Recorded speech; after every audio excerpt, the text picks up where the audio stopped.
Good morning, everyone. My name is Allie Johnson, and I will be moderating today's webinar. I'll begin by introducing the Capital Pathways program, introduce myself, and then pass the mic to our guest speaker, Jamie Dion, who's a QuickBooks Pro advisor. She'll introduce herself and take us through a presentation on going beyond the basics with QuickBooks. Feel free to ask any questions using the chat function. We'll respond to them as we go along. And for any that we can't get to in today's session, please feel free to shoot us an email. We'll happily address them through our no-cost one-on-one services or connect you with resources that can help. I'll share a recording of this webinar and the slides as part of a follow-up email.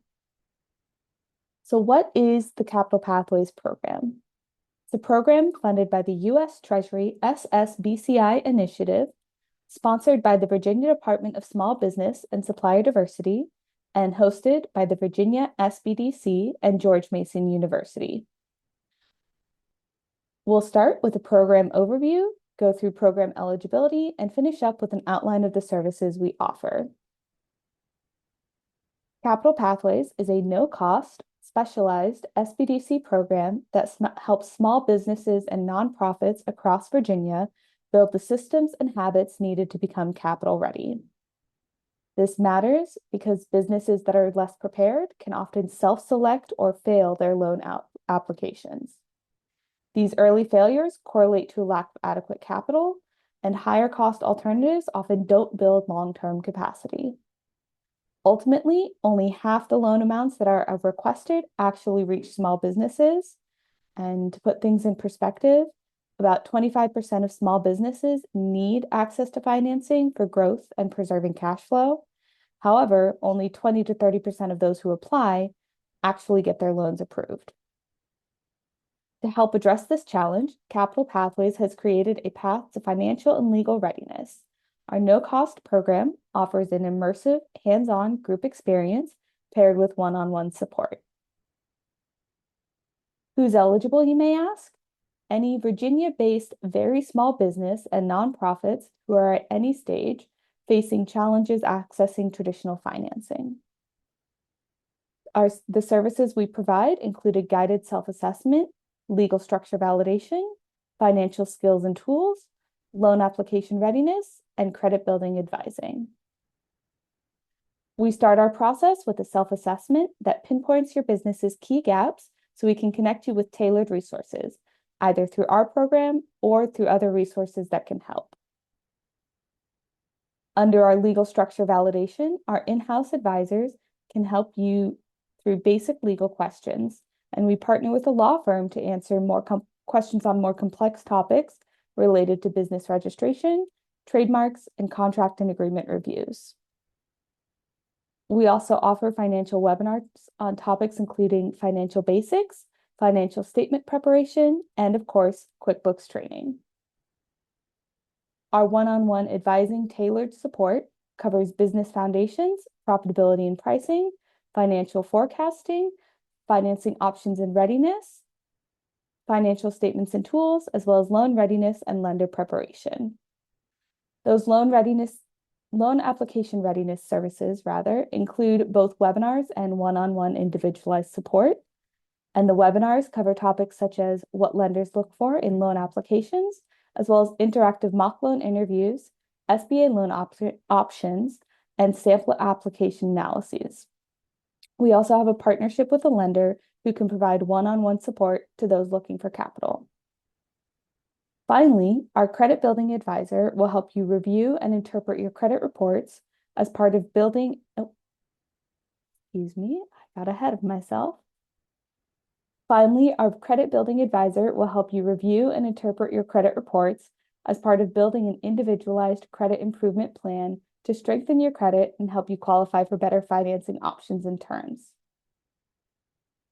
If you're interested in getting started with the Capital Pathways program, you can reach out to us through our website at virginiasbdc.org/programs/capital-pathways, or you can contact me directly at capitalpathways@virginiasbdc.org.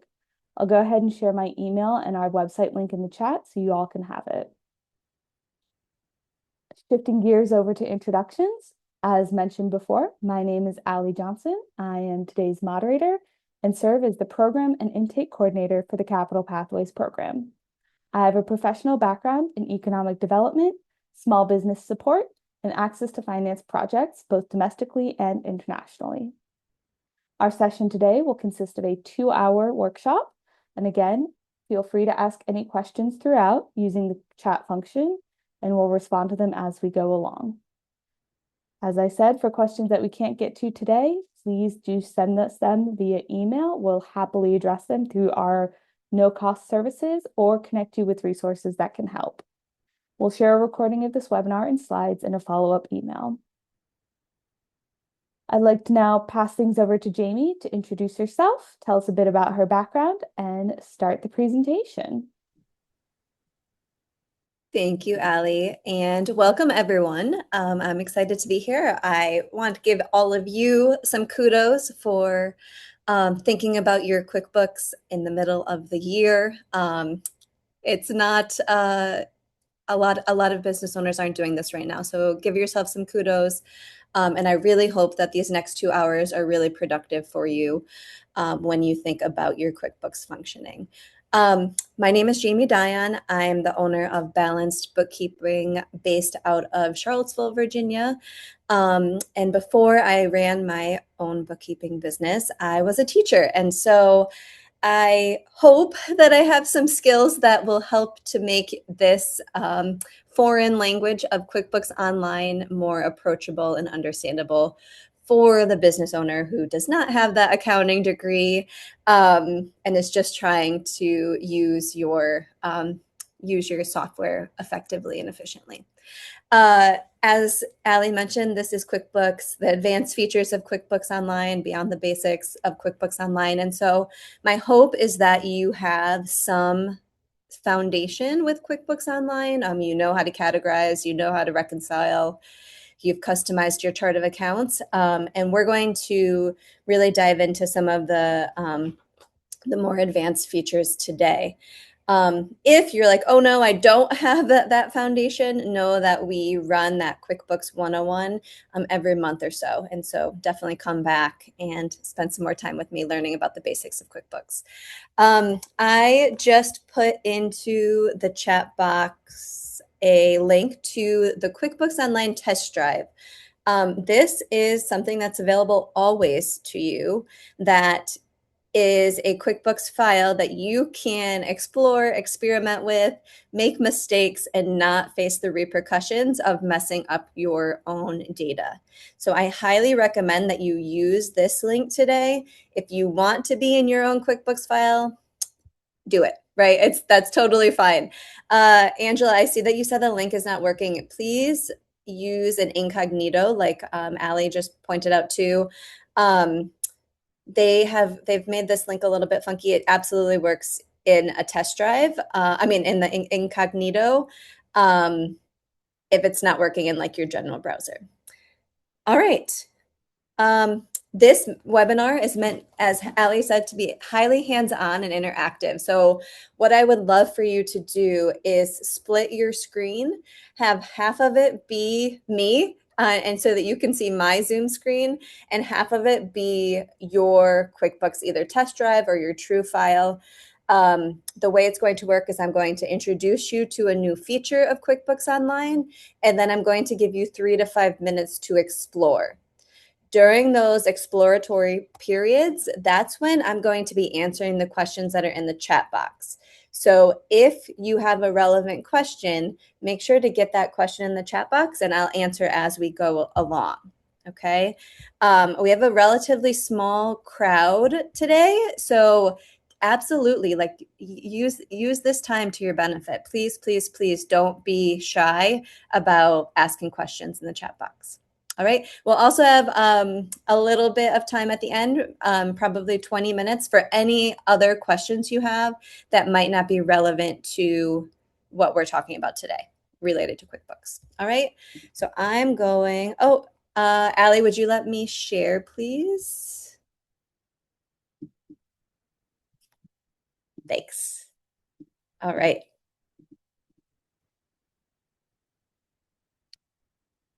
So again, this is our sample file. This is Craig's landscaping and design.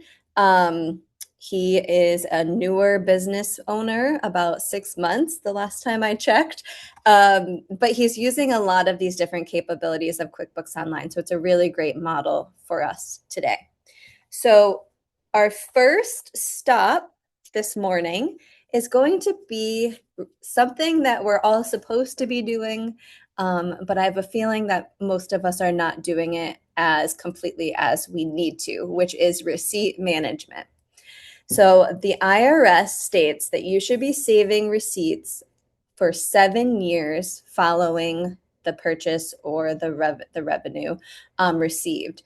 And that is for tax auditing purposes, right? We want to make sure that if we ever did get audited, we can show those source documents of this was truly a business expense. This is what I paid, what I specifically purchased for this amount. And so maybe, right? Maybe you have a great system, but I wanted to show you what QuickBooks is offering, which to me really streamlines things. Okay, so my goal is that maybe you move away from those filing cabinets and file folders and move it more onto a cloud-based system. If you don't use QuickBooks Online, you could also use a Google Drive folder. You have a lot of different options. But with this day and age, I think it's really beneficial to make sure that it's in the cloud somewhere. Okay, so to get to receipts, we're going to go to accounting and receipts. And if you missed my QuickBooks 101, remember these bookmarks are really helpful. QuickBooks is designed, I like to say QuickBooks is designed for all business owners, right?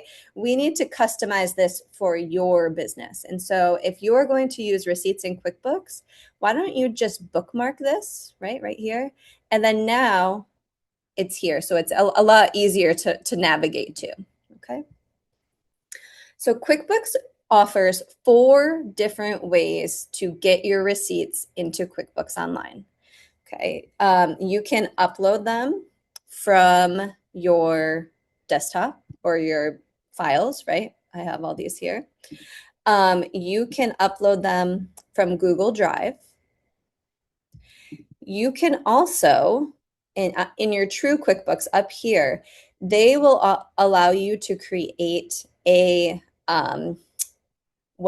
email to send it to at qbodocs.com. So for example, I've set mine up here and I can put jdion at qbodocs.com as my receiving address, and it will automatically add my receipts to this dashboard. So when I like that one the best for my business model, because typically the receipts that I don't have in email are when I'm out and about networking.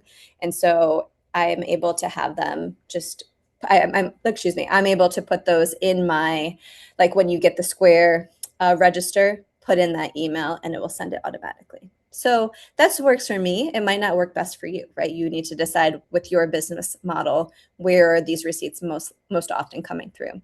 And then the final way is QuickBooks has an app where you're able to actually snap photos of your receipts. And again, they automatically upload here. So QuickBooks is really trying to make it as simple as possible for you to get these receipts into QuickBooks. So I have one that I took just this morning for us. So you can see I just uploaded it from my desktop. It's thinking down here. Hopefully it won't think for too long. And what will happen is we'll see a line item appear right here that is pulling all of the AI data, or AI is pulling all of the data so that it will hopefully match to a transaction that has already occurred in your QuickBooks file. Now, obviously, this is Craig's landscaping design, so nothing is going to match, right? My networking receipt is not going to match Craig, right? But if it did, so we can see that this is here now, right? I have the picture of the receipt. It's attached. It's saying that this would be your name, right? I uploaded it, but again, we're in the sample file. It's going to tell us the date this happened yesterday, the vendor, the payment account. This is going to match to the checking or the credit card that you have linked to QuickBooks, the amount. And then if we click, what we really want to happen and what will often happen in a true file is it will say match here. So that means that it has already found the transaction that has cleared your bank that matches this receipt. And then all you have to do is click match. And now this receipt is attached to your transaction in QuickBooks. Okay, really nice and neat. Now, if it doesn't, like this one doesn't, right? Obviously, you can click review. And what QuickBooks has done is they have created the expense for you. So this, you can see, right? Meals and entertainment, that's accurate, right? I would add the payee, that's not there. I would add the payment account, right? Basically, it's asking you to fill this in more completely. But they do it by line. Like I think it's really great. If you know, so sometimes, especially like gas receipts or like really messy receipts, sometimes QuickBooks won't automatically match the receipt. They'll have maybe a number wrong, a decimal wrong, maybe the account wrong, right? And so you might want to click search for a match up here. And I could type in, I don't know, this is the restaurant I was at, and it will look for the match in I spelled this wrong, pharmacy, but it's still not going to be here, obviously. But it will look for the match, and then you can match it. The one mistake I see with the receipt situation is you don't want to duplicate things, right? So if I were to click save and close, this is going to create this expense into QuickBooks. And then I'll have to match it in the transaction feed. If you don't match, right, we're creating a duplicate, and we don't want to do that. But that's only going to happen if it's like a really like faded receipt, or maybe if you're doing this like right away before it's cleared your bank account. Otherwise, it should always say match right here. Okay. What I would like you to do, so this is our first stopping point. So I'm going to give you about 3 minutes now. I want you to audit your receipt systems right now. Okay. How are you collecting receipts? Are you collecting receipts, right? Are you saving receipts? If you're not, what's one step you can make towards doing that more consistently? If you already have a receipt capture system, how can you tighten it up, right? If you're doing everything in a Google folder right now, how can you tighten that so that it's easier for you to find those receipts when you need them? Maybe you love this idea of starting to use it in QuickBooks. If that's the case, which system are you going to use? Do you want to upload your receipts? Are you going to use the app? Download the app right now. Do whatever you can do to move the ball forward with your receipt systems for the next 3 minutes. And I'm going to start answering questions. So if you have a question, oh my gosh, sorry. If you have a question, please put it into the chat box now. All right, Sarah's in. Angela says, assuming links to business bank accounts and credit cards, is there another way to show receipts? Angela, can you ask that in a different way so I know?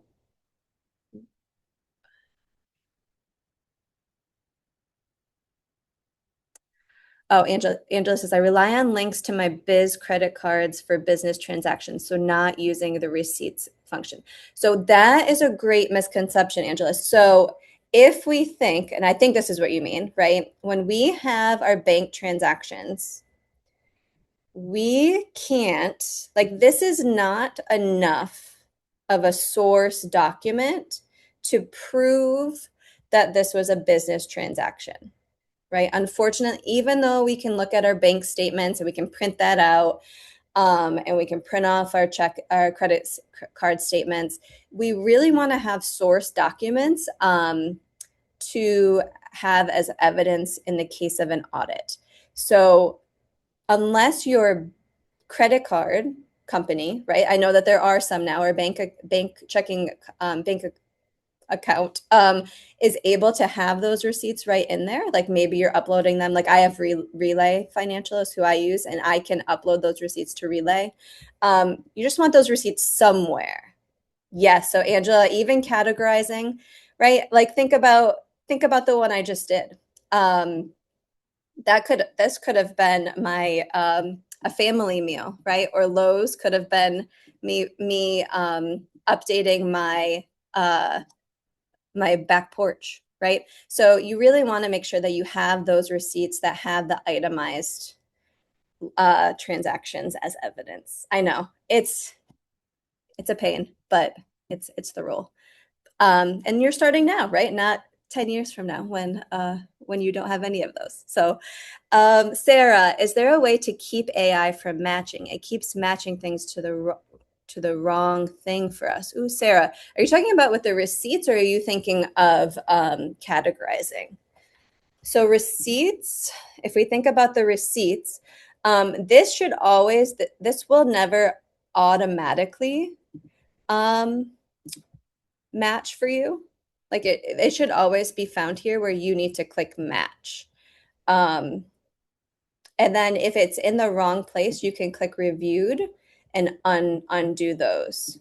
For categorizing, yeah, for categorizing, it's pretty poor right now, right? The AI, I don't know if anyone else has noticed this, but the AI suggestions in here are not great.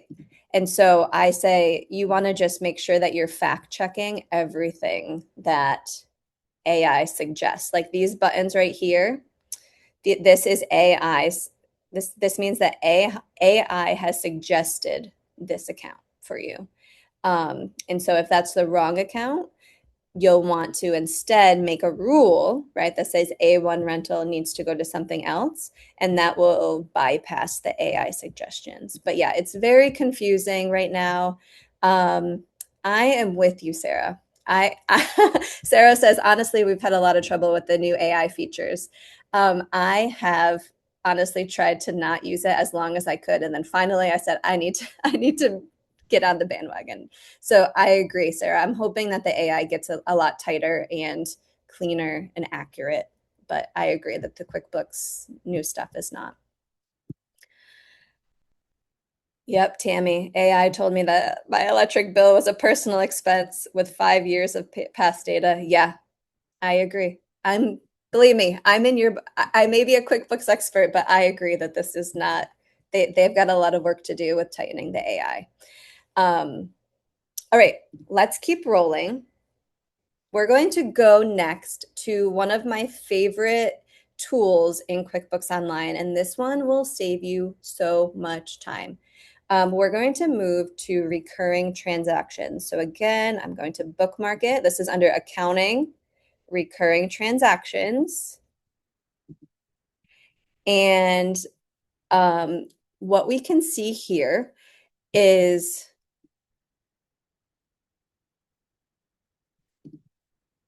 a list of what Craig currently has for recurring bills, okay? However, you can do so much more than just bills for recurring transactions. So if I click the plus new, create new, you can see all of these different items or all of these different tools can be created as a recurring transaction. So estimates, deposits, journal entries is a big one. Sales receipts, did I say invoices already? Invoicing. Basically anything that is on a recurring cycle and is for the same amount, you can create a recurring transaction. Now, the most obvious benefit of this is for cash flow.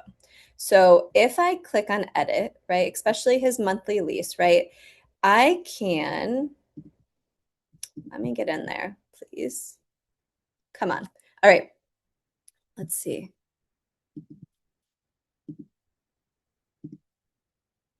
Here we go. Um, I can add all of the data for this monthly bill into QuickBooks every single month. And see, I don't want this. I want to do the edit so you guys can see. All right, we're going to have to look at it.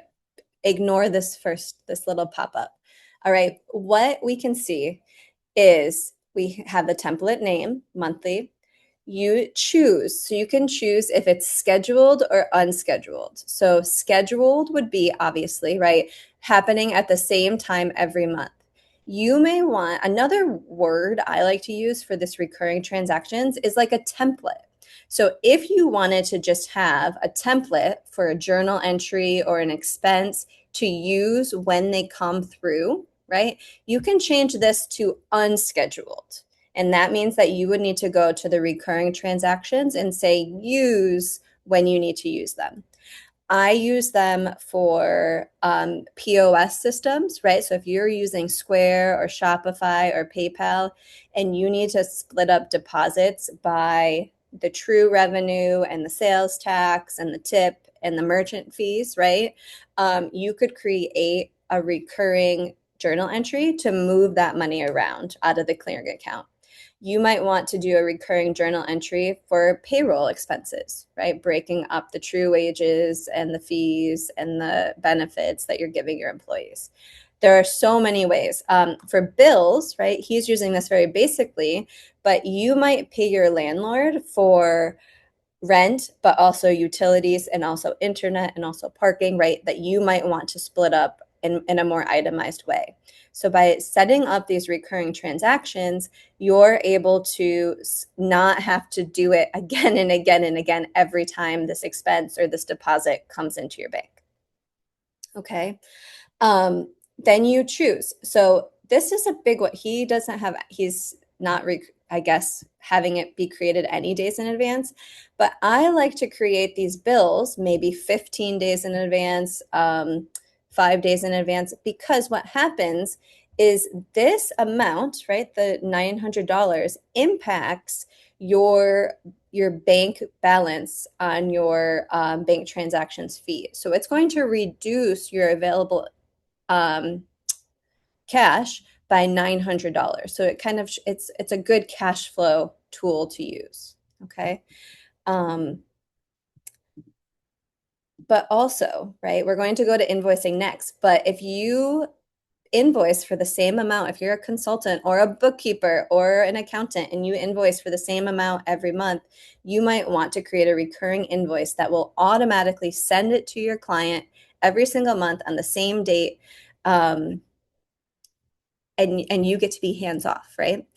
If you're a contractor and you have a way that you like to send out your estimates, right? Or maybe you're a freelancer and you have a format that you want to send out your estimates. You can create that template in here, choose it as unscheduled, and then you have it to go into and create again and again and again instead of having to start from scratch. Okay. You would laugh if you looked at most of my clients. I have probably 6 different recurring transactions ready to go for most of them because there are so many different ways that you can automate in here. So here's your next call to action. Okay, go ahead, take the next 3 to 5 minutes, explore what all of these different recurring transactions do, and figure out what would be beneficial for you. Maybe it's your mortgage payment, right? Splitting up between your total estimate escrow and your interest, right? What else? Car payments, loans, a lot of these transactions that have more than one line that you can basically have ready to go when it's time to use them. Okay, so go ahead and put your questions in the chat box and I'll keep answering. So Angela, yes. So must it be the same amount as a recurring bill? Yes, right? If you wanted to have it be a template, right? If we think about Square or Shopify, I have it as a template and the numbers are wrong for the time being until I go into Square and pull the payment summary data, and then I'll put it in there. So basically, if we look, right, if this was unscheduled, you would click use, and his isn't very exciting, right? Because he only has one line item, but like a clearing of all of the clearing account revenue would probably have 5 or 6 different accounts that it's going to, right? Sales tax, revenue. Maybe you're tracking different revenue streams. You would have several different revenue streams that you're breaking apart. Merchant fees, right? And then all you need to do is just plop the numbers into here as they go. Does that make sense? Anyone else have any other ideas for how they would be using recurring entries, recurring transactions? Or does anyone use them yet or now? I don't know if we have any nonprofits in the space, but breaking up all of the different classes and locations for the different grants, those journal entries can be really long and complicated and granular. And so by having a template to use rather than having to create it from scratch every month can really save you so much time.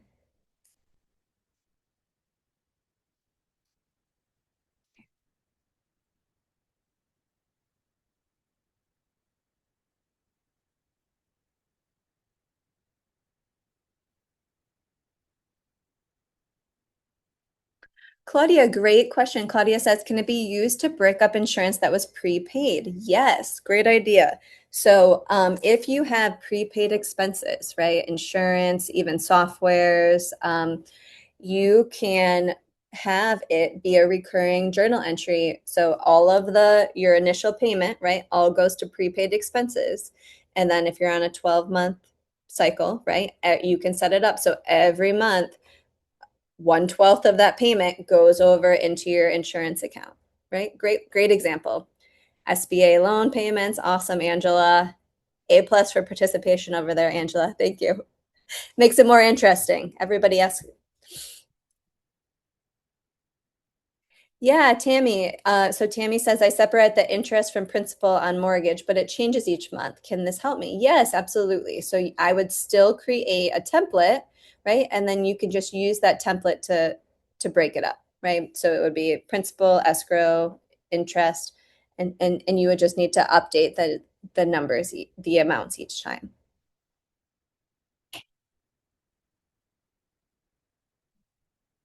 Maybe it doesn't make sense too, right? Maybe you're fine with just splitting the transaction in the bank feed when it comes through.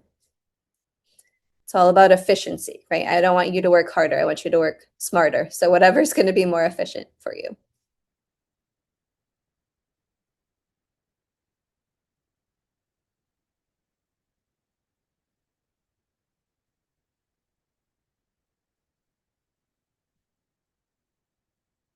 Any other ideas?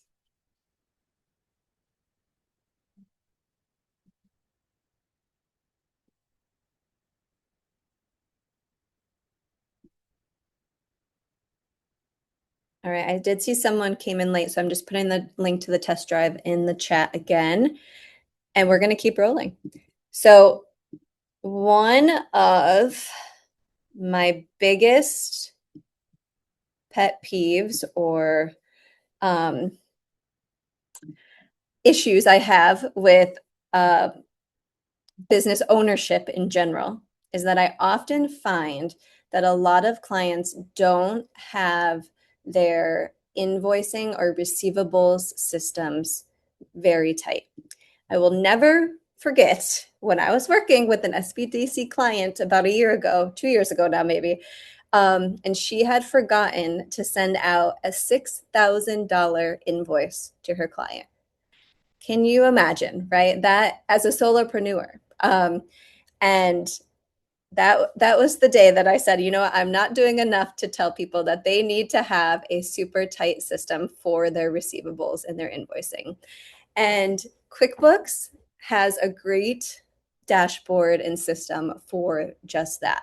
So now we're going to go to sales and get paid and invoices. Okay, so go ahead and bookmark that, get over there.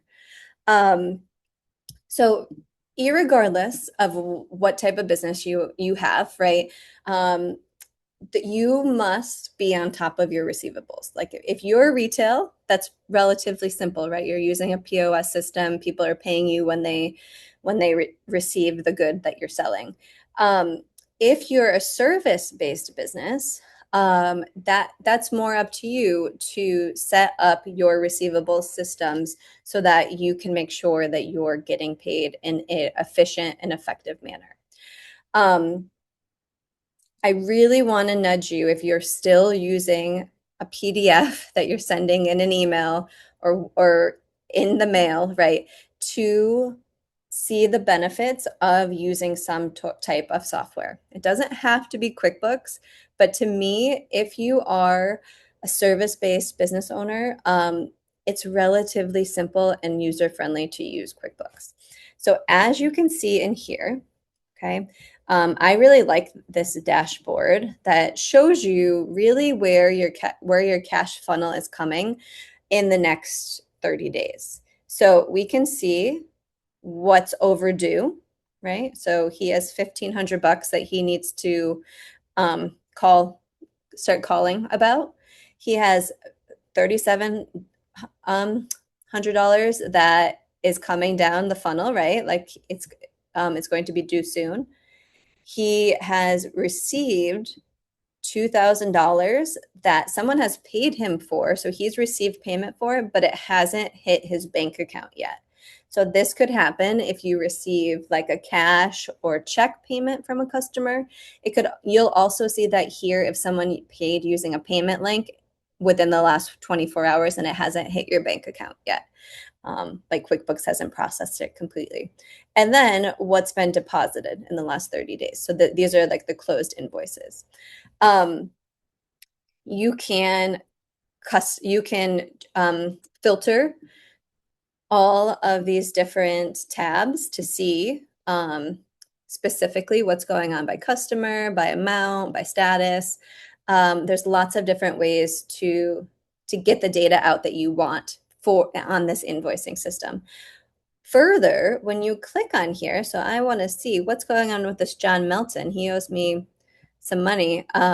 You can see here, well, this says payment received. So let me get to one that's, okay. So you can see here, this is when it was created, right? Opened means created. Sent means that you sent it via email to the customer. So here's the problem here. Again, this is a test drive, so he hasn't really sent it, but you'll see when you sent your invoice to your customer. And then this one is really great. This shows you all of the time. So it'll be a long list if your customer keeps looking at your invoice, right? It'll show you when they initially opened it, when, and then all of those following times that they've looked at that invoice and the time, the specific time of day. And so I like to see that to see, do they keep looking at my invoice and like having a problem or a question about it and they're not asking me? Or maybe you see that they've never looked at it. Do you have the wrong email? This is a really quick and easy problem solver for making sure that those receivables come in a more timely manner. If I click edit, right, so you can also customize all of these invoices however you would like. And so you can, again, customize this to look like your brand.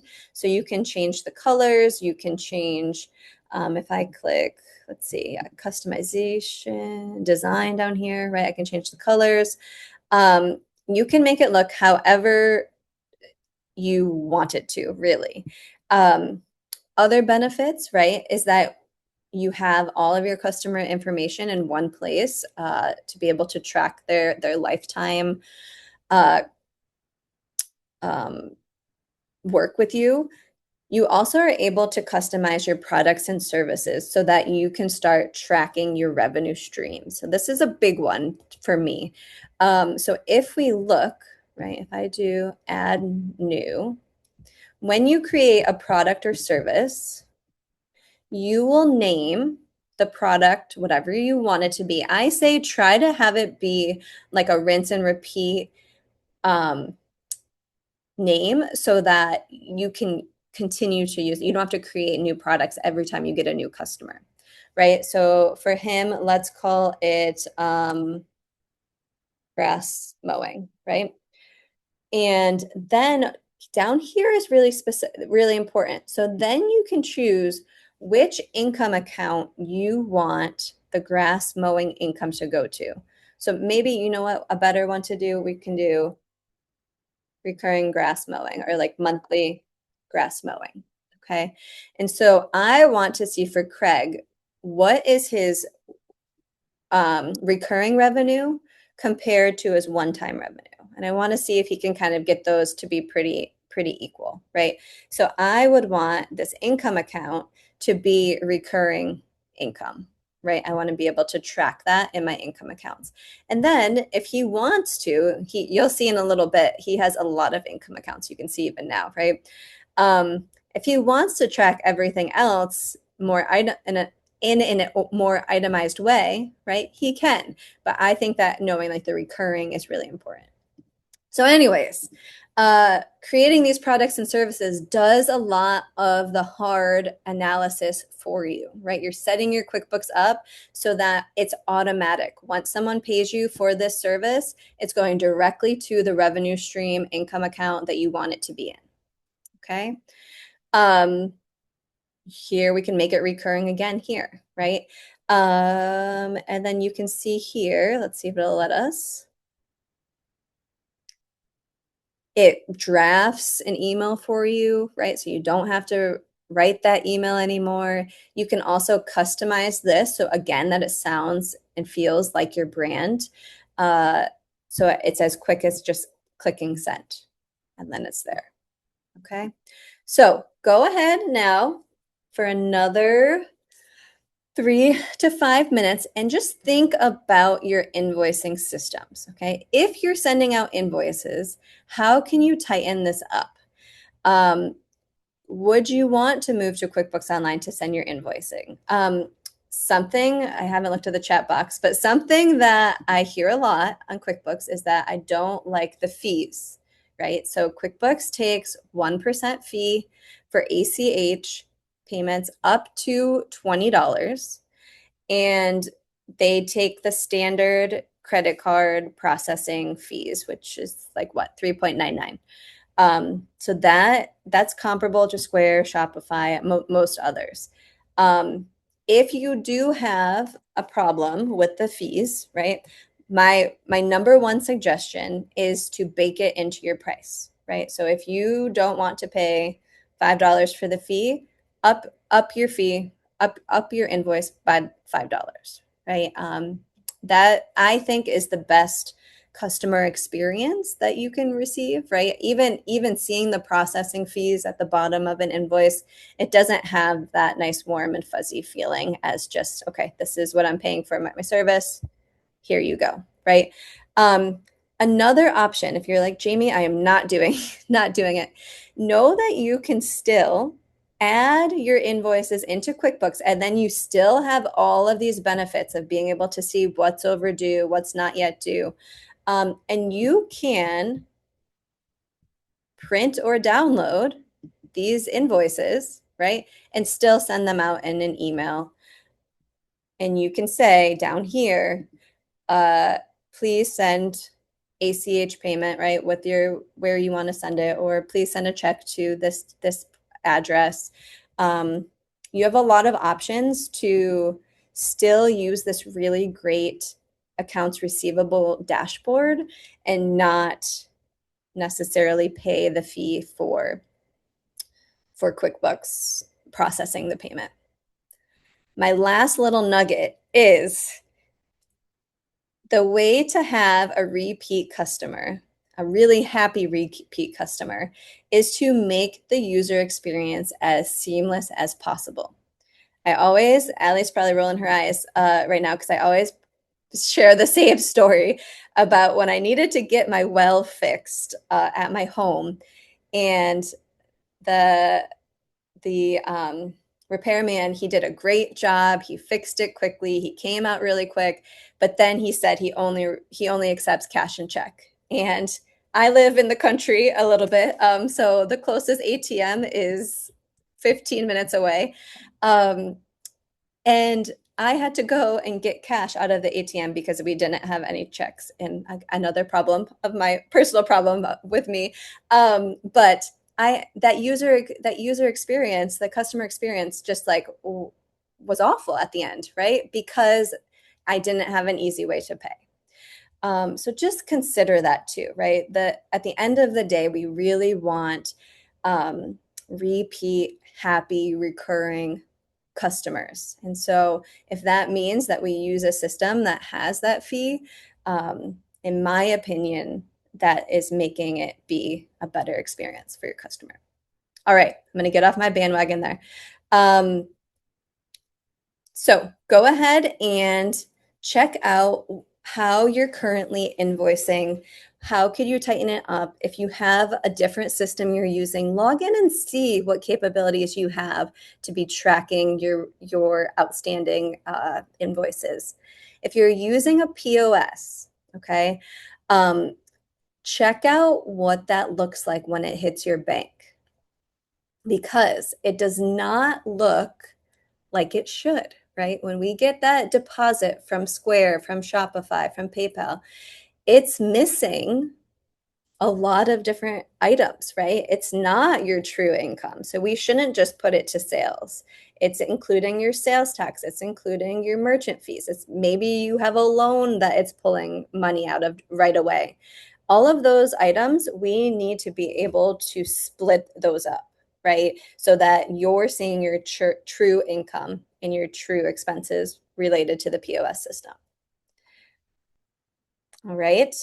Go ahead and reflect, experiment, see if you like QuickBooks invoicing, and I will continue to answer questions. So go ahead and put them into the chat. Angela says, we are a consulting business with mostly a retainer model. New clients sign up through our web platform, Kajabi, who uses Stripe to set up recurring credit card payments for the agreed time frame. To reduce credit card fees, I prefer to set up recurring ACH. Yes. Yep. I agree. Yep. ACH is always cheaper. So that sounds great. Keep in mind, right? Stripe is the same deal as Square and Shopify. They're taking their fee before it comes to your account. So you want to make sure you go, I think it's to payouts, balances payouts in Stripe, and you can see the true amount of revenue coming through that payout and then the fees. And so like I use Stripe for my one-off meetings, and so I need to split. Okay, my true revenue was $100. The fees were $3.65, right? To make sure that your numbers are actually accurate. Great. I sometimes pay using Zelle or Venmo through my bank. Does QuickBooks have something similar? Yes. So QuickBooks has a bill pay feature. Okay, so you would need to add the bill here, and then paying bills. You get the first three. You can see here. You get the first, is it 3 or 5? It's either 3 or 5 ACH payments for free every month. And then you would have to move on to a paid plan. So if it's a one-off bill or payment that you want to make, maybe you have just like 1 or 2 contractors every month you want to pay through bill pay, that's a free and easy way to do it directly in QuickBooks. So you would choose the checking, who you want to pay, and then let's see how far it'll let me go. Not far enough.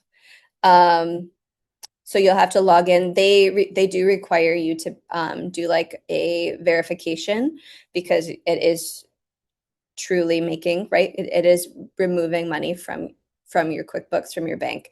So you have to do an additional verification process. But once you're there, you can see down here, you would just click schedule payment, and then it works largely the same way that Zelle and Venmo works. All right. What other questions do you have? Yes. Amina says, how do I match a payment to an invoice if the amounts are different? The amount received is less by a couple dollars due to the processing fee sometimes. Yes. So if I'm here, all right, let's pretend that A1 rental is a payment for an invoice, right? So I'm going to click match. And then I have all of these invoices here, but we're saying that this is slightly less than what the true invoice is. So let's pick this one, right? $239. It's a big fee. So you're going to say, yes, I paid this invoice. And we're going to change this to $239. Now at the bottom, you can see that we have this difference of $39. So you're going to click resolve the difference. I'm going to put this to merchant fees. He doesn't have that. Bank fees, right? And then whatever, I would probably put is it the customer? Well, who's been, my question for you, Amina, is who has the fee? Is it because of the customer or is it because you're using a different processor? Either way, if it's you using a different processor, I would put the processor's name here. If it was due to the customer, like I know that some wholesalers, they take the fee off before they send the payment, I would put the customer there. Mainly so that you can keep track of how much you're technically like losing, right? In terms of bank charges by that customer. Does that make sense? Like I know Kroger is a big one that they take a fee before they send you your payment. So that's how I would do that. And then you can click match and then you're good. It will close out this invoice and you're good to go.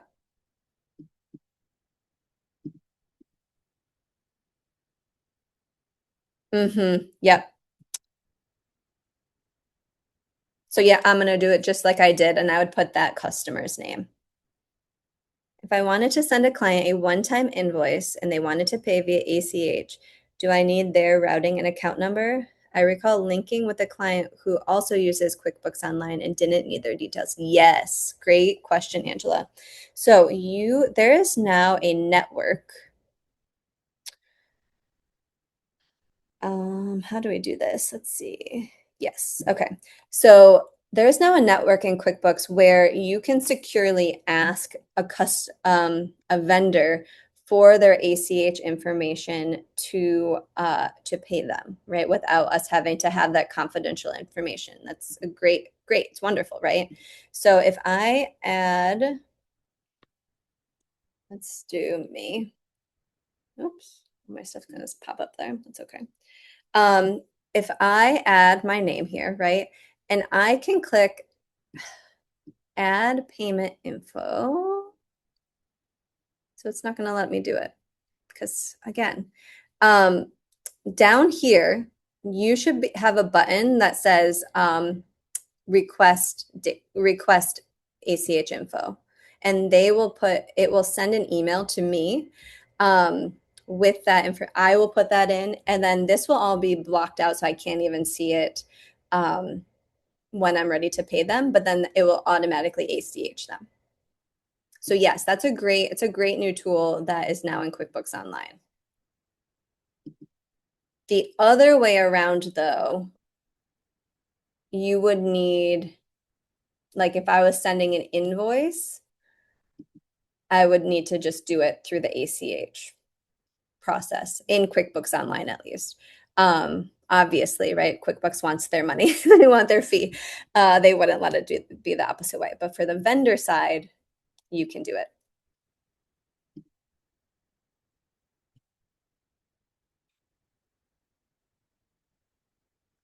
Any other questions before we keep rolling?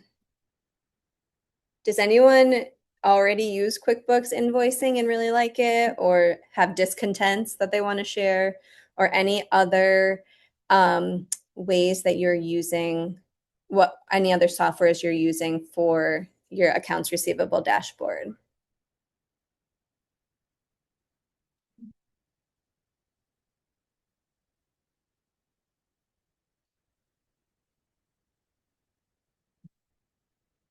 Yay. Christine says, I really like QuickBooks for invoicing. It's made my life much easier. Same here. Yay.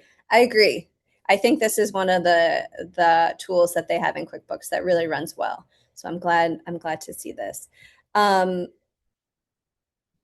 Yay, Sarah says we've used QuickBooks invoicing since day one. No complaints here. Lovely, lovely. Something that's new I want to show you real quick is they've just created this recurring payments in here too. So this is a great, let's see if it's going to let me do anything. Nope. So this is for if you're sending the same invoice again and again and again, like recurring, obviously. Like for my business, I'd use this for my clients where this you would send basically it looks like an invoice to your client and then they set up their ACH information in in the invoice within the invoice and then it will automatically pull from their account to your account every single month. We used to have something, we still have something called sales receipts that does something really similar. However, with sales receipts, you hold the account information, right? Like you are responsible for putting in the account data and also canceling the recurring payment. Where this recurring payment, the customer has just as much power to cancel, to update their ACH information as we would. So this is like a little bit more compliant in my opinion than using a sales receipt. So just something to consider. So much to consider, right? We're going to keep rolling. So the next spot we're going to go to is classes and locations.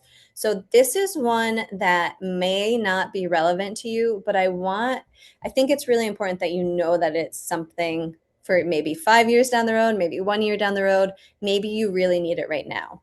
So this offering is only available in QuickBooks Plus and Advanced, so the higher levels. But at that level, by needing this function, you probably can sustain paying for the QuickBooks, the higher versions. I think it's like $85 a month to maybe 120. So a lot. But this tool is really, really helpful. So classes and locations. Classes and locations are tools that you can use to be able to track separate segments of your business basically completely separately. So if we're thinking of a use for this, it could be that you have two different restaurants, right? Or two different coffee shops or two different landscaping branches of your business. And we want to track both the income and expenses for each different branch. If you're a nonprofit, this is a wonderful tool for tracking your different grants that you're receiving. So you can see the revenue and the expenses directly related to those grants. For this, you have to turn it on. So to turn it on, you're going to click Settings, Accounts and Settings, Advanced, and then down here, we can see classes and locations. You're probably wondering, what's the difference, Jamie, right? And really, there's not that much of a difference. For class, I always choose classes because for classes, you're able to split up a transaction in many different ways. So like if I am a contractor and I'm tracking my different buildings that I'm building, right? I can look at my Lowe's transaction and split $100 to Porter's Road, $50 to Gardner Ave, and $300 to whatever, right? Where locations, each transaction needs to have its own location. The benefit of locations is that you're able to you're able to assign a location to your asset accounts and your liability accounts as well. So really locations are ideal for, I would think like real estate, but even so. I think the classes is better. So anyways, I'm going to turn it on. You can set this up so that it warns you when a transaction isn't assigned a class. I think this is really helpful because we don't want to have half of our accounts having classes and half of them not. Then you have just have a new mess to clean up. Okay, and one to each row in a transaction. That looks good. Save. Next, I'm going to go to, nope, I'm going to go to my gear again, all lists. And now I have this option to add classes. So I'm going to click here. And for Craig, we're going to pretend that we now have a Charlottesville location and a Richmond location. Okay, you can see I've done this a time or two before. So for this, now if we go over to accounting and our bank transactions, you'll see that we now have a new drop down to fill out, right? So we still have the vendor A1 rental that we're always going to add. We have the account, equipment rental is great. The class now, I'm going to choose this is a Charlottesville expense. Sure. Post. And we're going to say that this one is a Richmond expense, just so you can see what's going on here. All right. So in theory, right, you would always choose a class for all of these. And if I go to reports now, if I do my P&L by class, now you can see that I know how much I spent on equipment rentals in Charlottesville versus Richmond. Okay. Obviously, this data is not great yet, but if I had all of this that was not specified into my Charlottesville and Richmond, then I'm able to start making some really good decisions, really smart decisions about my businesses, especially relating one to the other. I see a lot of businesses use this, especially for equipment rentals, actually, right? Like thinking about where are you sourcing your expenses, the things that you need, and can you find cheaper options, more efficient options in other places, right? All right. So again, my business, I don't need this, right? My business is pretty simple. Only if you need something like this, know that it's available to you. My main hesitation with doing this, especially 201, is I don't want to overcomplicate things for you, right? My job is to help you to make this more efficient and easy, not make it more complicated and difficult. Okay, so just do a little review, right? Is this something you need? Maybe if you think about your grand plan, it might be, right? I see this a lot, actually. Who was saying they're a consultant in consulting, right? Maybe you have a software that you're providing, and then you have your consulting or coaching on the other side that would be really helpful to track your income and expenses. Maybe you have two very different revenue streams that you want to track how much your revenue is and how much your expenses are. But again, know that you can also do this in a more simple way with just having your different revenue streams and your income accounts rather than the classes and locations. So just take a minute or two. I will answer some questions, and we'll keep rolling. Terry says, I have a client who is also a QuickBooks user. Why is there a delay of up to 5 days before the funds are available? That really shouldn't be the case. So some things to think about. If they don't process payments on Saturdays or Sundays, so that could be the unlikely answer. But also, it might be something with your customers holding accounts. So if they have had some issues with QuickBooks in the past with receiving payments, that might be the case. So they're doing bill pay in QuickBooks and it's taking 5 days. Yeah, it shouldn't take that long, Terry. But that would be something I think you would have to have your client contact QuickBooks about. I don't think that you could do anything about that. Sorry. Tammy, makes me glad I collect my money at a pay station. Angela, to avoid the 1% ACH fee that the client could pay us via a recurring bill pay. They could, yeah, Angela, that's an option. Again, that kind of goes back to what I say about like making it as simple for the client as possible, right? That the client would need to be setting that up. If you have some great clients that will do that for you, why not, right? But really thinking about like trying to be having the least amount of friction as possible, if you can, right? Bernice says, I just started QuickBooks a few days ago. Congrats! So I'm still learning. I didn't know you had a one-on-one webinar.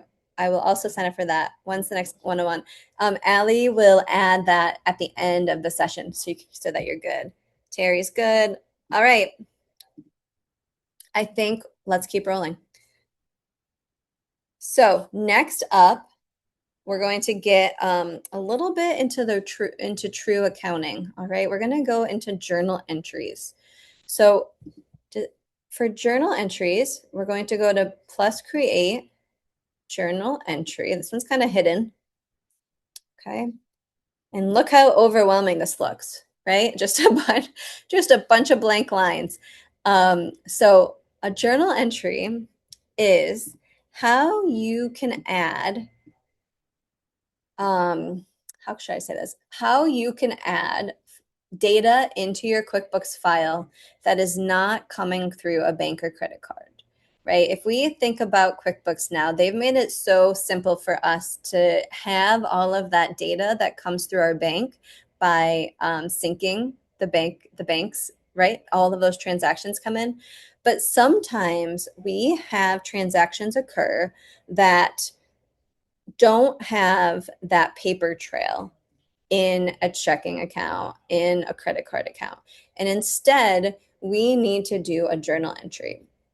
And so, what this journal entry is doing is really just moving money, funds, revenue from one place to another. And so, when we think about journal entries or when we think about accounting, we're really just thinking about, okay, this is where the money started and this is where the money ended. So sometimes it's really simple. The customer paid me, right? It went from my customer's checking to my checking. However, sometimes it's a little bit more complicated. Like maybe I paid for something that was personal. I'm sorry, I bought something that was business on a personal account. That has no paper trail in QuickBooks. And instead, I'm going to have to add it. This could be when we talked about the interest, the loan interest, right? Moving money from my loan balance to interest because that's not reducing my principal at all. So to make things more complicated with journal entries, for our 5 different types of accounts in accounting in general, right? We have assets, liabilities, income, expenses, and assets, right? These journal entries, these debits and credits, do different things. So sometimes debits increase the total, while other times credits increase the total, depending on the account. And so this is I know you guys are not accountants, right? You're business owners. You did not get into your business to do accounting. So what I recommend that you do instead is to find a cheat sheet that you like for when you need to do a journal entry. Okay. And so literally just Google credits and debits chart, cheat sheet, whatever, and you'll see plenty of them, right? Basically, this is all you need to know is that if I want to increase an asset account, I need to have it be a debit. If I want to increase an expense account, I want to have it be a debit. If I want to increase an equity account, I need to make it a credit, right? So it varies. It seems like there's no rhyme or reason. There obviously is, but for us non-accountants, let's use a cheat sheet when we need to. Okay. So if I'm in here, I'm going to change my journal date to whenever it was. Let's say 2 days ago, I went to Staples and I bought some business cards. I printed some business cards for my new location, for Craig's new location. So my first account, I'm going to make the expense account. My trick always is just that I know expenses are debits, right? So I always just do that expense account first. And I'm going to say I spent $50 at Staples, right? So I'm going to pretend, ah, at Staples for my Charlottesville location, right? We have those classes again. And I'm going to write that printed business cards for new location. Okay. And then my second account, if it was a personal card that I used for this business expense, that's considered an owner investment, right? So I invested my personal money into the business. You should have this. I don't know why it's not on Craig's on this test drive, but it should be. So owner investment is an equity account, owner equity, and save. Okay. Well, that didn't work. That's okay. Pretend it says owner investment. Um, and then I'm going to say it was Charlottesville. This is still Staples. With journal entries, again, like we mentioned earlier, I don't really have much of a paper trail for this. So I highly recommend that you add your receipt in here so you have that as a source document too. Okay. And then I'm just going to save and close. And now this has been added into my reports, right? You can see it right here, advertising. Um, journal entries, hopefully you don't need to do them all the time, but if you have like a cash transaction, you'll want to add it as a journal entry. At any personal funds. At the end of the year, you might want to zero out your equity accounts so that you have it as a zero balance again. That would be a journal entry for that. Doing your loan, your interest on any loans or mortgages, that would be a journal entry. What else? If you're using classes and locations and you want to split that up, an expense up or income up, you might want to do a journal entry so you have everything in a nice, neat place rather than just splitting up the transaction. Okay. The one I see most often is personal expenses, right? I'm sorry, a business expense on a personal card. You purchased something for the business. You're going to want to add a journal entry. Okay. Go ahead and experiment, see if you can add a journal entry for a business expense that you paid for on a personal card right now. See if you can figure it out. And the best way to prove that you did it right is to look at your profit and loss and see that it's showed up in the not a negative, right? That you have it in the right direction. Okay. And we'll keep going with the questions.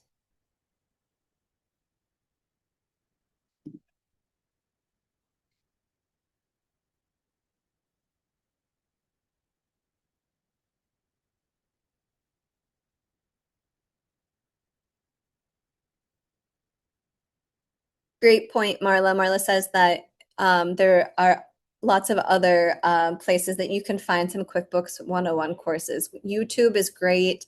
QuickBooks also offers a lot of training in there. So yeah, know that you can absolutely get caught up with how to use QuickBooks.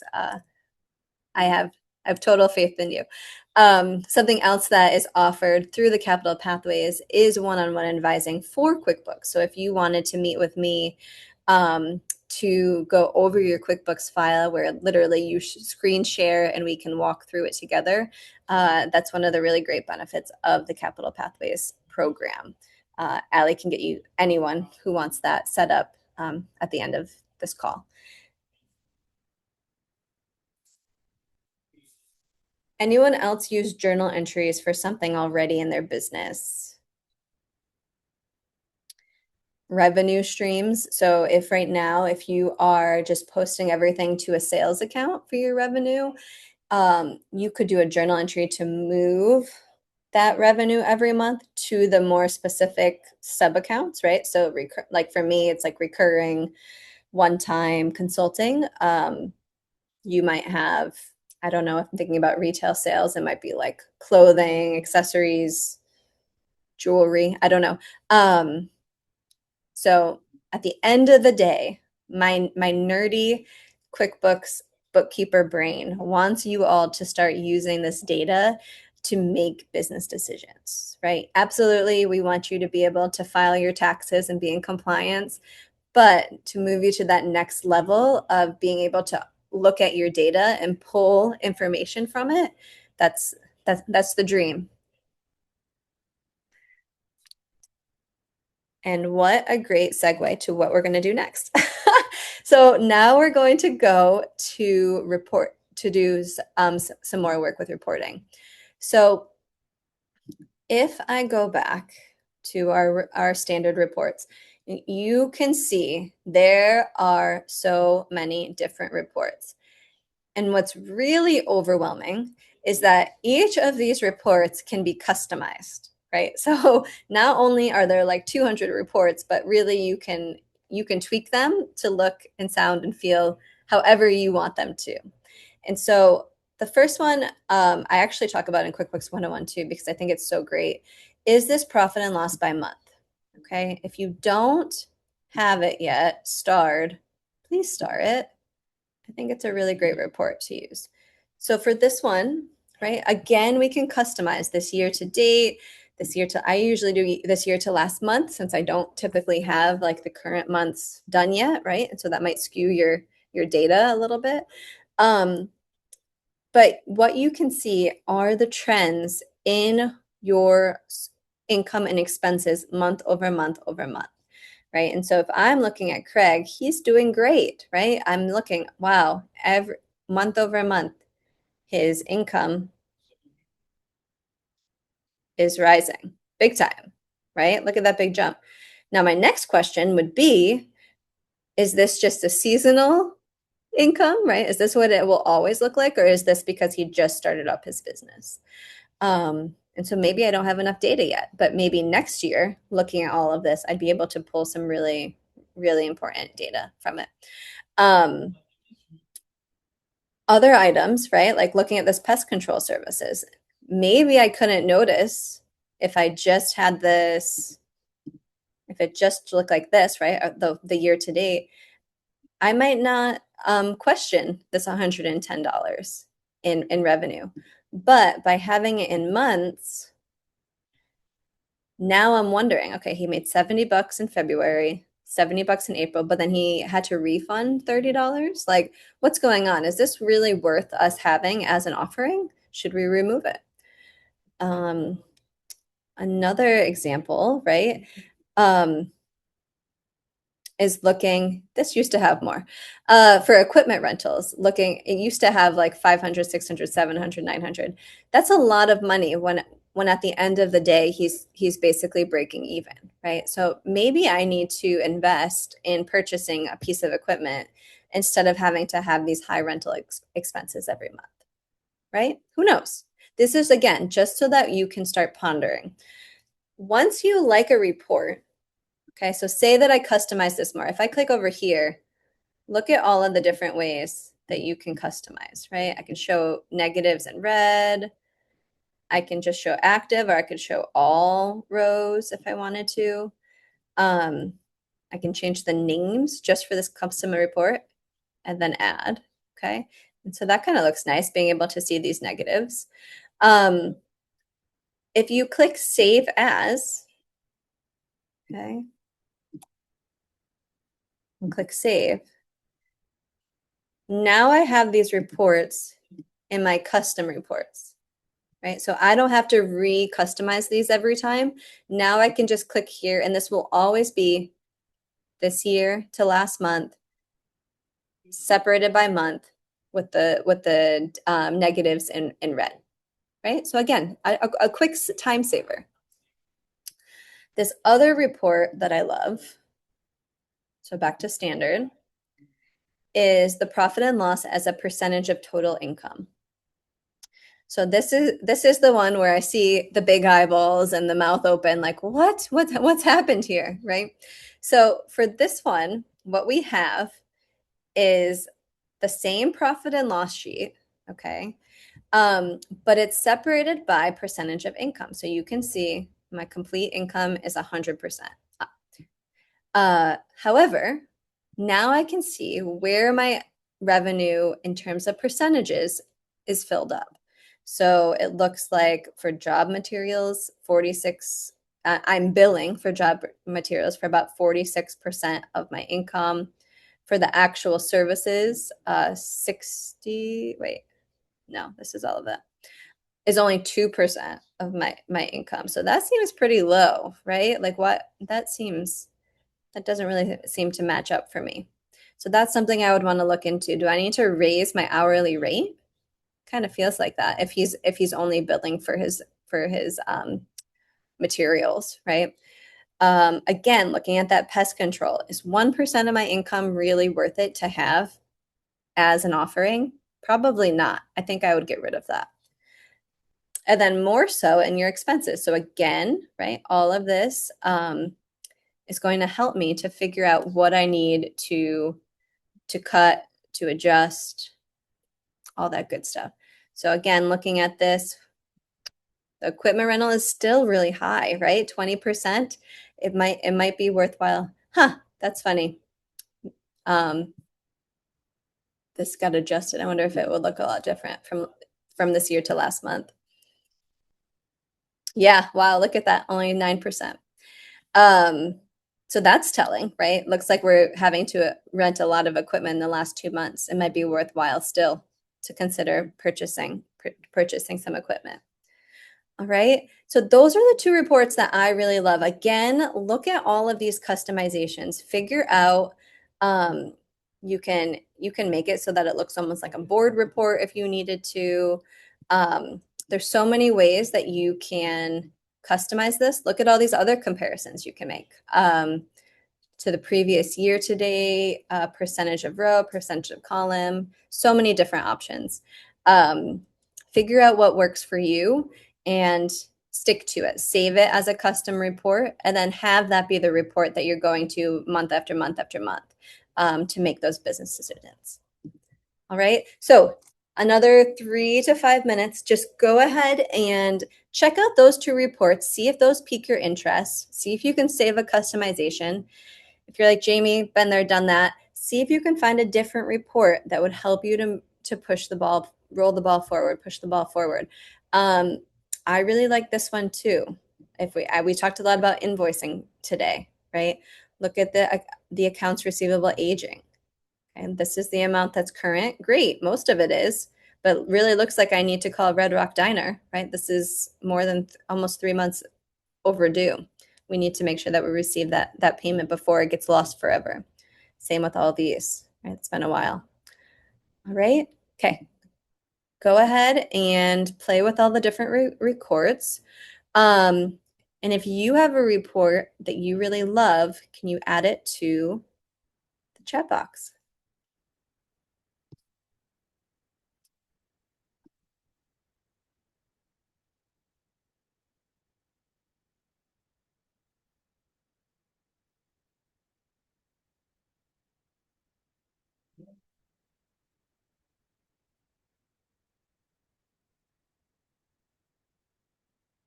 Don't get tired now, guys. Just a couple more minutes. Ask your questions. Some people like this P&L detail too, especially at the end of the year. It's kind of nice. So this is just your P&L, but itemized. So you can really go through, see exactly what happened for the year. All right, especially in expenses. I like to see, right? How are we spending our money? So maybe if you have a bookkeeper who is doing the bookkeeping for you and you want to just make sure that you have a tight understanding of what's going on, this might be a good report to be able to just scan through.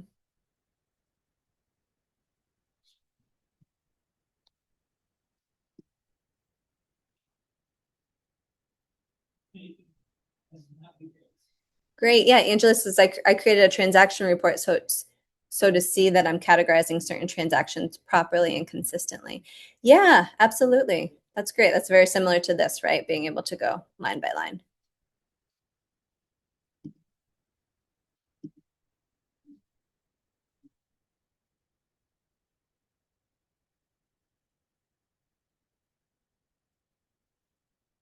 Yes, Marla says, is saving a standard report as a custom an option after making the changes? Yes, absolutely. That's exactly what I want you to do. So like if I'm in here, P&L by month, and I want to let's just do a couple funky things, right? All right, say this is the report I want to see. Wow, lots going on. Actually, let me change that.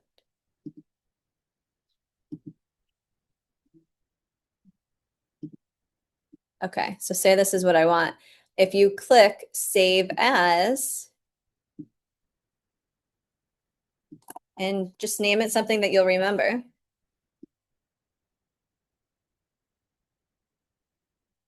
Then you'll have it down here in this custom reports tab.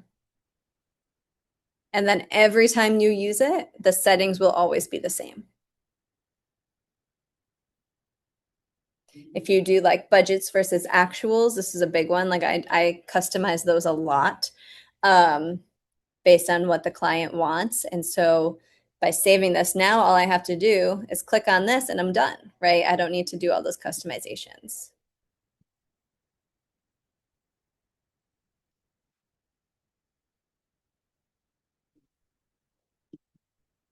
Okay, the last, I'm just going to poke around to three other places just so that you know that they're here.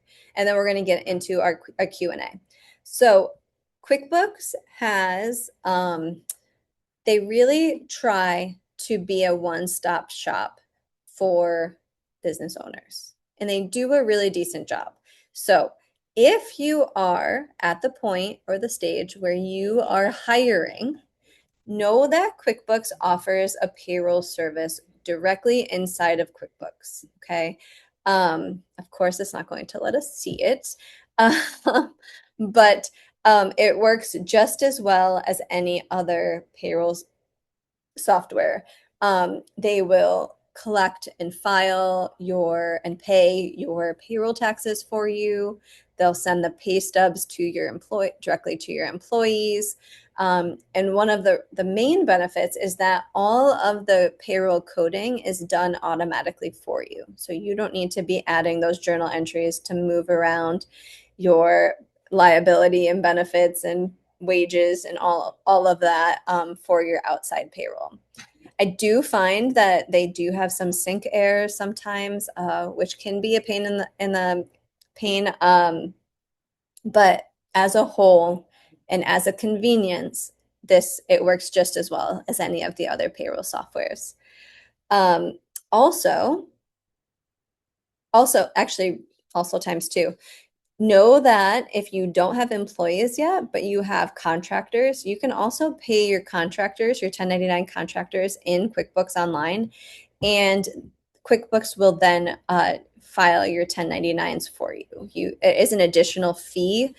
I think it's like $5 or $6, but you can have that be taken off of your plate too, of filing and sending out your 1099s. There's also a time feature in QuickBooks, which is kind of cool. So if you have employees that are out on the job, right? They're not in the office and you want to be tracking the time, the projects that they're working on and the time that's going into them, you can have this add-on and it will also have geofencing, which is kind of nice to be able to see where your employees are.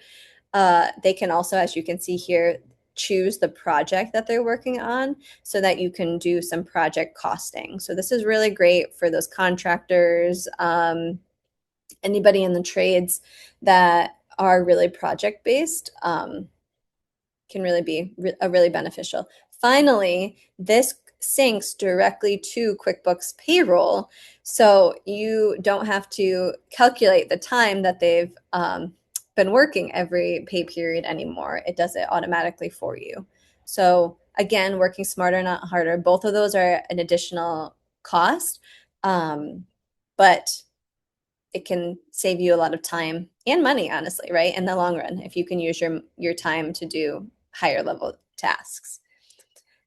And then finally, another benefit of invoicing directly in QuickBooks, if you have a product that you're selling, is that they will keep track of your sales tax liability. Let's see if it'll let me do anything. It will let you keep track of your sales tax liability every month, and tell you how much you need to file and pay for whatever cities and states that you need to file for. So they don't pay for you, but they keep track of what your sales tax liability is, and they'll prompt you to pay when it's time, either monthly or quarterly. Right. So really just trying to clear out some of that brain space that you as the business owner have, all of the different tasks that you have and are responsible for every single month, right? QuickBooks will help you to streamline, make things simpler, take it off your plate a little bit. Okay. So those are the last three. That is all I have prepared for you all today. However, we do have about 30 more minutes for any other questions. Again, we still just touched the surface of all of the different things you can do in QuickBooks. There's so much in here. So I highly recommend that you use these bookmarks to keep track of where and what you actually need to do on a weekly, monthly basis, right? You can get lost really easily in all of these different tabs. All right. If you have more questions, add them to the chat box. Angela says, any idea on the price range for payroll? It's about $50 a month, and I think it's $8 per employee after that. So, I mean, it is a lift, but it's pretty comparable to the other payrolls. Like I know Gusto is $48 a month plus $8 an employee. OnPay is a little bit cheaper. What other ones? ADP. ADP varies depending on what you need. Sometimes you can get it a little bit cheaper, but it could also be more expensive depending on what tier you need. Anybody have any recommendations for payroll?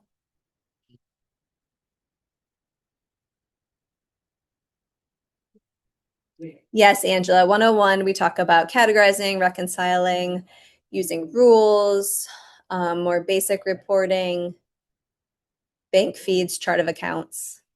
Yes.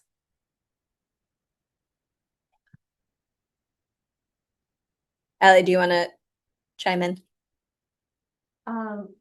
Yes, so the next QuickBooks 101 is going to be in August. We're giving Jamie the month of July off to go and take a break and recharge before diving into more QuickBooks with us. And I did drop that link in the chat, so please do sign up. We look forward to having everyone there. If you need a refresher on the 101 piece or you missed it, I also shared the link to the recording of previous 101 sessions if you want to do a refresher that way. And I also dropped in the links to my email address, so capitalpathways@virginiasbdc.org, as well as the link to our website where you can find all of our other events that are happening. So I highly encourage folks to join us in those. Angela, I see your question about any way to save the chat. I am not sure about that, but all of the links that I've shared today will be part of that follow-up email that I send out. I try and get it within a week of the event itself, but have a lot going on, so bear with me and just keep an eye on your inbox. And who was that question? Hold on. Marla. Marla says, would you recommend changing a payroll provider in the middle of the year? Really hard question to answer, Marla. So here's the deal, right? We need to make sure that your end of year or beginning of year, I should say, tax forms have all of the payroll taxes and wages exact. And so if you have a good record of, basically you need like that last pay stub from your previous payroll provider to be able to import it into QuickBooks Online. So you need to make sure to say like, as of June 16th, here's the balance of Jamie's wages for 2026, right? And then QuickBooks will pick up where you left off. I think that if you can be really quick about the merger and you have everything organized, like all of your tax numbers and those reports that say the total pay wages and taxes and filings that have already happened, you can, right? However, if you can do it at the beginning of the year, that's obviously ideal, right? Having everything in one place. I've seen some horror stories about like a payroll provider, the old payroll provider still filing the end of year forms, even though you have a new payroll provider now and like doubling.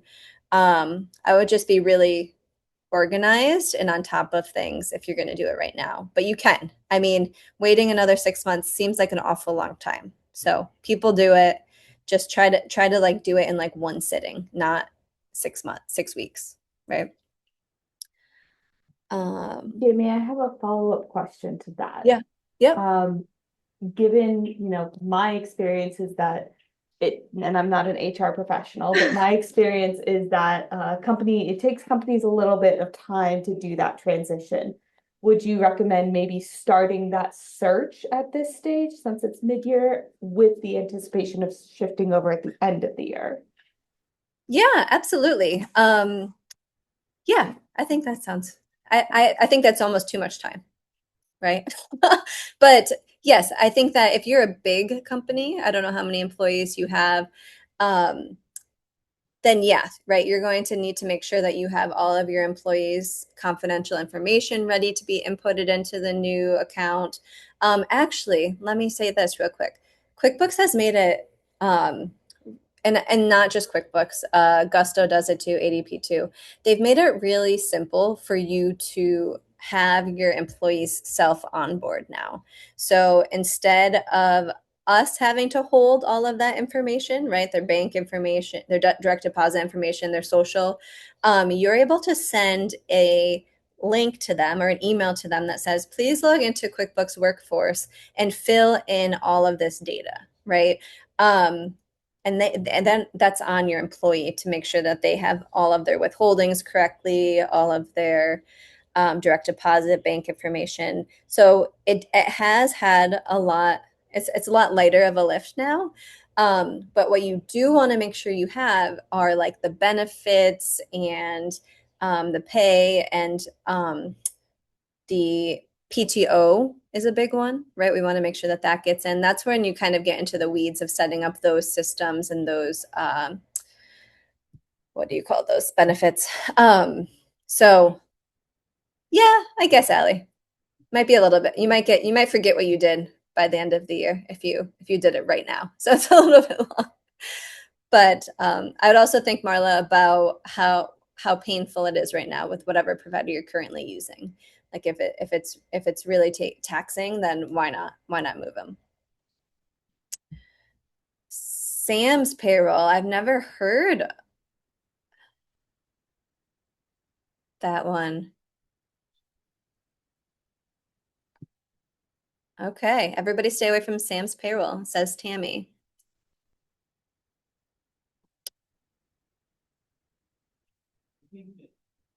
I don't know the exact cost, but I'm the admin assistant of a small engineering company, and we use QuickBooks Payroll, and I love the ease of sending the W-2s to the employees because that falls back to me. Yeah, I mean, again, I think that where there's a lot of the AI is working for good in a lot of different ways, and like that, this is an example of that, right? They're able to automate a lot of these things.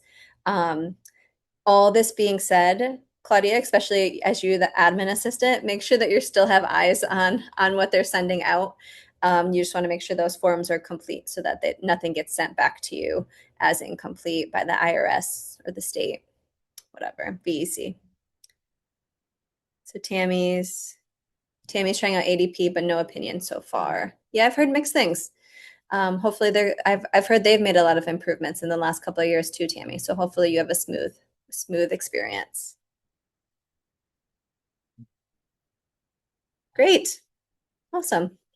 What other questions do you have about QuickBooks, everybody? Anything else that you're wondering that we didn't touch upon right today?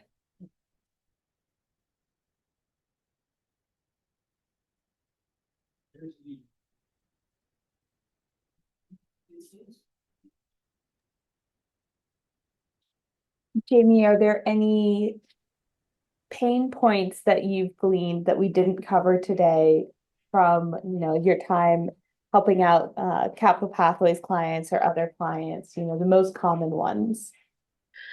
I would just say related to all of the automations that we've spoken about today, right?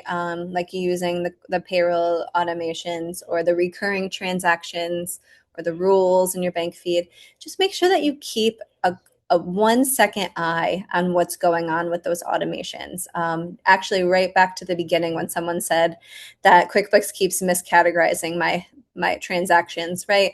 Make sure that you don't trust the AI completely, right? At the end of the day, at least for now, we need to make sure a human is looking at what the AI or the automations are doing. I get a lot of pricey cleanups every year about right about February when people have all these automations going for a year and they're all wrong, right? They've really messed up their files. So don't let that be you, right? Make sure that you keep that eye on what's going on in your QuickBooks. Terry says, will be a future class for using QuickBooks for estimates and projects. You know what, Terry? So you're not the first person that's asked that, and we've considered doing a QuickBooks 301, but we haven't gotten there yet. I will consider adding that to the QuickBooks 201 because I think that let me write a note. I think that would be a logical addition. It kind of falls with the classes and locations where not every business would need or use it, but I think that touching upon it would be a good idea. Do you have any immediate questions right now, Terry, that we could go over, or do you need to kind of process? Again, this would be a great thing for you and I to get on a call with and kind of map out what that should look like for you too, if you'd like that.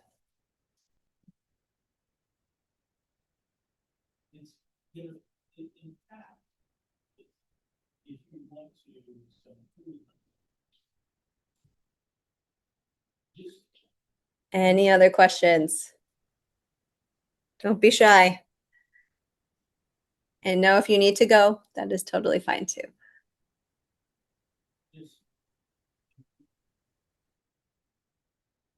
All right, here they come. All right. What was the intermediary way to upload receipts? So to upload receipts, we're going to go to all apps, accounting, receipts,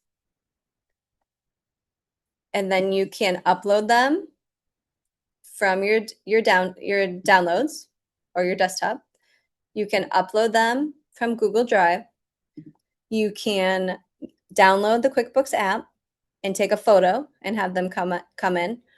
Or on your true QuickBooks file, it should say here to send that you can set up an email that then you can have it email the receipts directly here. So it's you set up the first part, like mine's jdiane@qbodocs.com, but it would be at qbodocs.com would be the ending.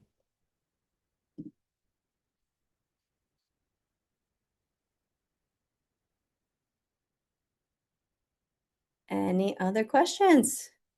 Well, I want to say thank you all for being active participants.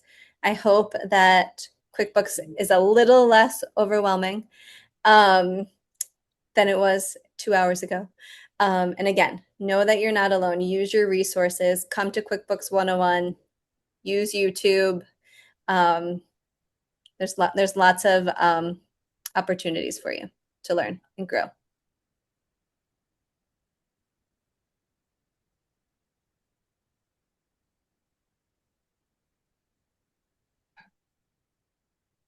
Thank you, Jamie. And I just dropped my email address in the chat once again, in case anybody wants to reach out and get set up with you for a one-on-one session through us.